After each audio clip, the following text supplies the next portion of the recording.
એ તમને કહું છે ને, આ તમારી બેન આવે છે ને તો બધું લેતા આવજો. હજી તો હાલી જ જાય છે, આવે એમ ના કહેવાય, એમ કહેવાય કે ન્યા આટો દઈને આવે એમ, બાકી રે તો અહીંયા જ છે.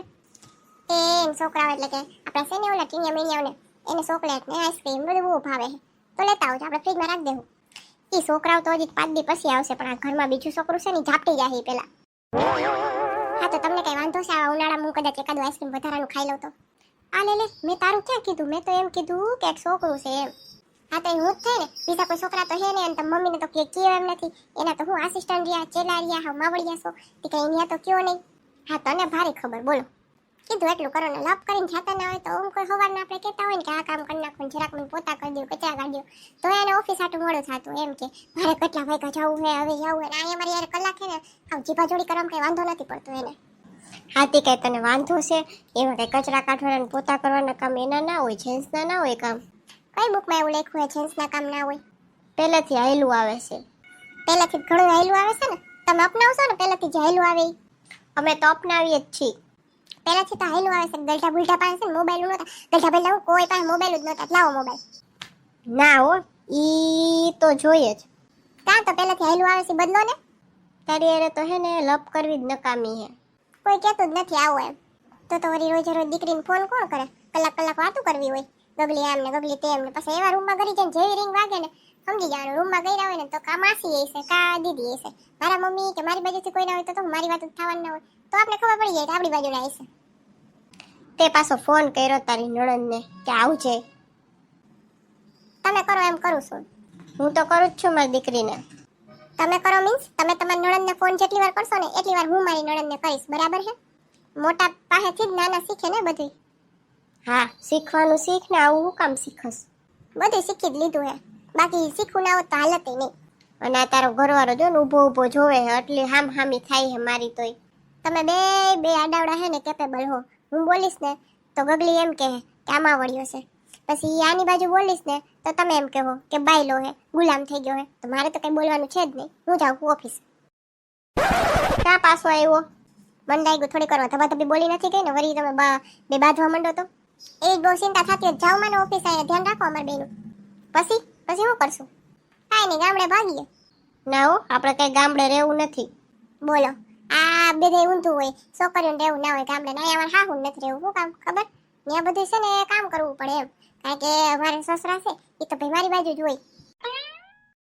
છે ને કહી દઉં છું, ભલે મારા નણંદને આવવું હોય તો આવે, રોકાય, એનું ઘર જ છે, ના પાડવાનો મારો કોઈ અધિકાર જ નથી. પણ હા 7 કે 8 દિવસ પછી મારે છે ને મારી બાજુ એક પ્રસંગમાં જવાનું છે, જેમાં હું કોઈ બાંધછોડ નહીં કરું. એવો હતી તારો કયો પ્રસંગ છે? પ્રસંગ નથી, અમારે બધાને ભેગું થવાનું. પરસોત્તમ મહિનો બે હે ને તો દીકરીઓને જમાડે અમારે. હા તો આપણે પરસોત્તમ મહિનો જ આવે ને, દીકરી આવે. હા પણ દીકરી છે ને વર્ષમાં એકવાર જતી હોય ને તો પરસોત્તમ મહિનો જમાડો કહેવાય, પણ ત્યાં જ રહેતી હોય ને તો પરસોત્તમ મહિનો ને મહિના વર્ષો વર્ષા જેવા કહેવાય. આપણી બાજુ એક લગન છે, ત્યાં જવાનું. કોના હે લગન? ઈ મારે યાદ કરવું જો હે. તાર સસરા છે ને એના ઓલા એના તાર સસરાના દાદાના ભાઈના દીકરાના દીકરીના દીકરો, હા દીકરાના લગન છે. ઠીક, કે દિવસે? કોણ જાણીતમાં જોઉં જોઈએ કંકોત્રીમાં. પેલા જ કે જવાનું વિચાર નહોતો એટલે જોયું નહોતું, અત્યારે એમ થયું કે તું જઈએ એમ. વાહ મેડમ વાહ, પેલા જાવું નહોતું અને હવે મારે પિયર જવાનું થયું ને એટલે તમારે અંદરથી આમ આત્મજ્ઞાન થાય છે કે વિચાર આવ્યો. બોલો, નથી જવું હવે? પેલા નહોતું જવું તો હવે નથી જવાનું? ના તું જા ને એટલે ઓળખતા થાય. એટલે હું ના નથી પાડતી જવાની, જાવ જ છું ને બધે. પણ હવે તમને યાદ નથી કે આપણા હગા શું થાય છે? એ એવા હતા અમારા લગ્નમાં હમણાં જ છે ને અમારે. ના રે ના, એમાંથી કોઈ આવતું જ નથી કઈ. હું જાઉં? એક તો તમે ઓળખતા નથી, પેલા જાવું નહોતું ના, પેલા જવાના જ હોત, મને કહી દીધું હોત કે આપણે જવાનું છે લગ્નમાં ફિક્સ છે તો હું જઈ આવત. એવું નહોતું કે મને નથી જવું. હવે મેં કહી દીધું કે મારા ભાન ઘર જવાનું થાય. જોયું કેવી છે તાર ઘરવાળી, એનું જ હલાવે બધું. આ તમે ખોટા છો. બોલો, દીકરો મારો નથી, હવે એને રોકવી કેમ એ વિચારવું જોઈએ. કંઈક તો આઈડિયા લેવો જોઈએ કોક પાસે. કોની પાસે લઉં ને એ જોવાનું છે. મારા બેનને ફોન કરું. ના ને એની વહુ છે ને હારી જ વહી જાય છે, એટલે એની વહુ જાય ને એટલે પછી મારી વહુને છે ને એ જવા જ દે. એમ કહે કે જાય તો ખરી ને આમ ને તેમ ને, કારણ કે એનું તો ઓછું થાય એમ નથી. હા સવિતા ડોહી પાસે જાઓ, એની પાસે ઉપાય હશે બધાય. હાલો હવે હું ઓફિસે જાઉં છું. માથાકૂટ ના જોયો ખોટી, મને ફોન ના આવવો જોઈએ તમારો કે ગગડીનો, બેમાંથી એકનો. કે આમ થયું ને તેમ થયું ને હું ત્યાં કામ કરવા જાઉં કે મગજને નથી ત્યાં કરવા જાતો. હું નથી બાંધતી, તાર ગગલીને કઈ જાય છે. આ મને ખબર છે કોણ બાંધે ને કોણ નહીં. હમણાં હું અહીંયા જ ઊભો તો ખોટે ખોટું મને કહેવાની જરૂર નથી. બોલો આ એ ગગલી ગગલી જ કર્યા રાખેશ. ઘોયરું હે ને મારી દીકરીને વહેલી બોલાવને એટલે આ બધું કામ પતે જાય જ નહીં. એ સવિતા બેન, એટલે કાં તું અહીંયા આવી? એ હું તો આવી છું પણ મારે હાવ હમણાં આવશે, મને એટલી પાકી ખબર છે. કાં તાર હાવ શું વાંધો આવ્યો? એને ઉપાય જોઈ છે કે છે ને વહુને કાબુમાં કરવાના ઉપાય. તો કઈ મારી પાસે થોડીક આવે, મારી વહુ તો મારા કાબુમાં જ નથી. આમ બહાર તો નીકળો, ઈ જ ને એને ભાન નથી પડતી કે કોઈની વહુ એના કાબુમાં નથી, પણ આ ડોહીને હાસીને બેઠી છે ને તો કોઈ પાસે ચાળિયું ખાવા ના જવાય. તો મને ખબર છે ને એના સ્વભાવની. હવે તો એની સઠી ભલે હું નહોતી પણ એની સઠી જાણી ગઈશું. હા હાસું છે બેન. તમારે ખાવું આઈસ્ક્રીમ? હા ખાવું તોય પણ કોણ લઈ આવી દે મને? તો ગગલાને કહું જરીક આ બાજુથી હાલે. હાથી કહી દે. ફોન કરી દઉં જરીક. એ ગગલા, એને સવિતાબેનને ખાવું છે આઈસ્ક્રીમ, તો જરાક આ બાજુથી આવજો ને. હા એને કોઈ લઈ આવી ના દે ને. હા તો 4-5 વધુ લઈ આવજો, એને ફ્રીઝરમાં રહી જાય. અમારે નથી એવું ફ્રીઝર છે મારી આઈસ્ક્રીમ. કાંઈ નહીં, તમને મન થાય તમારે ત્યાંથી આવજો ને, પછી લઈ આવજો. એ હાલો આઈસ્ક્રીમ ખાઈ લો પેલા. વારે વાસણની છે આઈસ્ક્રીમ તો. અને કેન્ડી કહેવાય, આઈસ્ક્રીમ ના કહેવાય. ઓહો ડોહી, મને બધી ખબર પડે છે. હા ત્યાં એમને ધોરા થયા છે. આ ધોરા તો મારે આવી ગયા છે, આ તો હું કલર કરું છું. તમારે કઈ ખાવીશ? મારે ઓલી પિંક. ઓહો મારે ઓલી કેડબરી. હજી આ એક કોની છે? એ રિંકીએ મગાવી હતી એટલે પછી મેં હું લેતો આવું. ઓહો રિંકીએ ફોન કરી દીધો એમ ને? હા એને પછી એમ જ કીધું સવિતાબેન ની આવી જા. એ મારી ગુલ્ફી લે એક હોય જો રહી. વાહ અસલ મજા આવે હો અત્યારે ઉનાળાની આવી ગુલ્ફી તો. ઓહો હો અહીંયા ગુલ્ફી પાર્ટી હાલે મને મૂકીને. ઓર મારી રે, આ તો ભૂલાય જ ગયું. હું ક્યાં તો આવી હતી પણ થોડીક વાર પછી આવશે. ગગલા પાસે મગાવી લીધી હોત તો થાત. જો કે મગાવી મને ખબર આ રીંકુડી લઈ લે. ગુલ્ફી ખવડાવીને સવિતા ડોહીને તું તારી બાજુ કરતી હશો કા? કોઈને કોઈની બાજુ કરવાનું થતા જ નથી. બધાયમાં બુદ્ધિ છે જ. જરીક મોટા થાય ને છોકરા, અત્યારે તો હે ને 2 વર્ષના છોકરાઓમાં બુદ્ધિ હોય. કોણ મને હરખું રાખે ને કોણ નથી રાખતું ને કોણ મારે છે.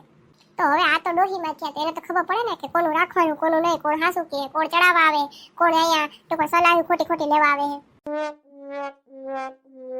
આ બધાય તો એવા ગગલા, તું એવો મારો દીકરો થઈને. એવો એટલે કેવો? મારા હાટું ના લેવું આઈસ્ક્રીમ? અરે મારે ખાલી ગગલી હાટું લઈ આવવાનું હતું અને મારા હાટું તો હું લઈ આવું જ ભેગું. ત્યાં ગગલીને ફોન આવ્યો કે ભાઈ આવો જ છો ને તો આ સવિતાભાઈ બેનને છે ને કોઈ લઈ આવી ના દી એમ આઈસ્ક્રીમ, તો લેતા આવજો. તો હજી હું લેતો જ તો ગુલ્ફી રિંકીનો ફોન આવ્યો. એ કંઈક ટૂંકમાં ગગલીએ વાત કરી છે ને કંઈક આઈસ્ક્રીમ લેવા ગયા તો એ કંઈક મારા હાટું લેતા આવજો. એટલે આવી રીતે થયું. તમે ફોન કર્યો તો તમારા હાટું લેતા હોત, કંઈ નથી મને કંઈ વાંધો. ના તારે મને ખવડાવી જ ના હોય. હા ગામની ડોહીઓને ખવડાય, ઘરની ડોહી ભલે ભૂખે મરે. અરે બાપા રે ભૂખી મરે બોલો. જ્યારે 5 દીઠે ખાવાનું ના દીધું વાતો તો એવી કરે છે. જો હવે કાંઈ નહીં બોલે. એની પાસે પિંક કલરની લઈને બેઠીશ જો તો. મને પણ ગગલી પૈસા તમારે કઈ ખાવી એટલે બસ મેં કીધું આ ગગલી તમારે સામું હારી જ થાય. એ ઘરે જ મારું લોહી પીએ. અહીંયા જો બિચારા દેખાતા બંધ થઈ ગયા લોહી પીસું તી. રેવા દેવો, એવું કઈ જરૂરી ના હોય કે છે ને લોહી પીતા હોય એટલે પાતળા થઈ જાય. જાડા માણસો હોય એનું કોક લોહી પીતું હોય. તો પાતળાનું તો બીજા પીતા જશે ને. મારું તો જો લોહી કેવું પીવાઈ ગયું. લગન પછી 10 કિલો ઘટી ગયું. જાને હતું ખોટું બોલવાને કઈ 10 કિલો ઘટ્યું નથી. હા તો મમ્મી જે કેવડી હાસુ બોલીને તૂટી પડે. હું એટલે થોડું ખોટું બોલી જાવ, એ ખોટું બોલે તો થોડુંક ભાગ ઉમેરી દઉં. તમે બે ઉમેરા રાખો, ભેગા થાવ ને ધબા ધબી બોલાવો. તમને બે લાકડી દઉં એકાઈ રહે ને હરખાઈને બાંધી લ્યો. તમારે કેવી ઉપાધિ જ નહીં સવિતાબેન. હોય તો ઉપાધિ નથી કરી. તમારી ઉપાધિ બોલે છે ગગલા. પપ્પાને કે મમ્મીને તેડી જાય એને આપણા ભેગા રહીને ઉપાધિ થાય છે. અરે ના એમ નથી કહેતી હું. જોયું કેવું રૂપ બદલી ગયું. હું તો એમ કહું છું કે હે ને મારે તો બહુ શાંતિ. ગુલ્ફીનું તો હોય આમે ઘરે પડી જ છે, ખાઈ લઈશું. હાલો હું જાઉં હો. જોયું ખાઈ લો બધા નિરાતે ખાઈ લો. હું મારા મિત્ર વાતો કરીને ખાવો. એ મારા વાલા મિત્રો, તમને જો આ વિડીયો જોઈને હસવાની મજા આવી હોય તો વિડીયો લાઈક કરો, શેર કરો, સબસ્ક્રાઇબ કરો અને હા બાજુનું બેલ આઇકન દબાવી દેજો જેથી કરીને મારો નેક્સ્ટ વિડીયો આવે તો તમને ખબર પડી જાય. અને આ વિડીયો કેવો લાગ્યો કમેન્ટ કરીને જરૂર કહેજો. આવજો મિત્રો, મળશું આપણે પછીના વિડીયોમાં ગગલીની દુનિયાની નવી કોમેડી સાથે.